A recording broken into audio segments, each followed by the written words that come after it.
sa aking mahabang karanasan sa pagsusuri ng budget, this is talaga naman a very, very bad budget. Matindi ang pagkarismaya ni Senator Amy Marcos sa kinalabasan ng panukalang pambansang budget ng Pilipinas sa susunod na taon. Napakasamang pondo kung ilarawan ng Presidential Sister ang ipinasang General Appropriations Bill o GAB na isinumite sa Pangulo para pirmahan. May mga paglabag umano ito tulad sa saligang batas. Inihalimbawa nito ang mas mataas pang pondo na inilalaan para sa Department of Public Works and Highways o DPWH kaysa Department of Education. Malinaw anya sa konstitusyon na dapat prioridad sa pagbibigay ng budget ang sektor ng edukasyon. Muli rin itong pinuna at tinuligsa ang ayuda sa Kapusang Kita Program o AKAP na wala naman sa bersyon ng Senado pero pagdating sa BICAM report ay bigla na lang sumulpot.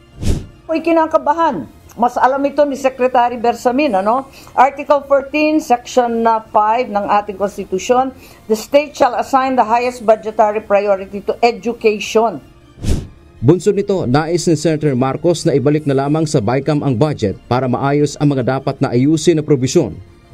Ito ay labag sa konstitusyon, labag sa ilang batas, at labag sa damdamin at pangangailangan ng tao. So, kinakailangan at humihingi nga ako na i-recommit na lamang sa BICAM. Ngunit para kay Pangulong Ferdinand Marcos Jr., hindi kasama sa proseso ang pagbabalik ng budget sa BICAM. Wala sa procedure yan. There is no procedure to return it to the BICAM. It's finished already in the House. It's finished already it's finished in Congress. Tapos na. So it's up to us now to look at the items and to see what are appropriate, what are relevant, and what are the priorities. Ngunit paliwanag ng Senadora, may mga pagkakataon na kung saan muling inupuan o tinalakay at inayos ng mga mambabatas ang ilang naipasang batas tulad ng Magna Carta for Seafarers. Alam ko na ang announcement kanina talagang hindi raw maaari ibalik sa BICAM. Nais ko lang ipaliwanag na pwedeng ibalik sa BICAM. Kung maalala ninyo yung Anti-Agricultural Economic Sabotage Act na approved on third reading 11 December 2023. Katagal-tagal. Tapos, napirmahan lang 30 September 2024. Pabalik-balik yan, nakailang BICAM yan.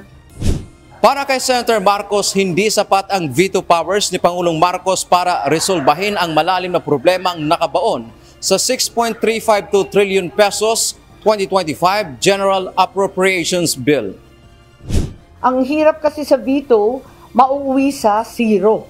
Magiging zero. Kung ano man line item na veto, wala naman pupuntahan yan kundi zero. Naka-zero na nga yung PhilHealth, ine-negative 74 billion pa ba? Asang zero na yan.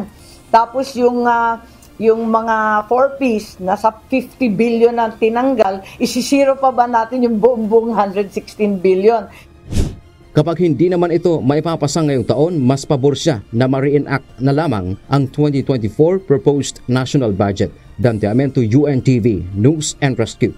Diyos ang aming sandigan, serbisyo publiko, ang aming pinahahalagahan.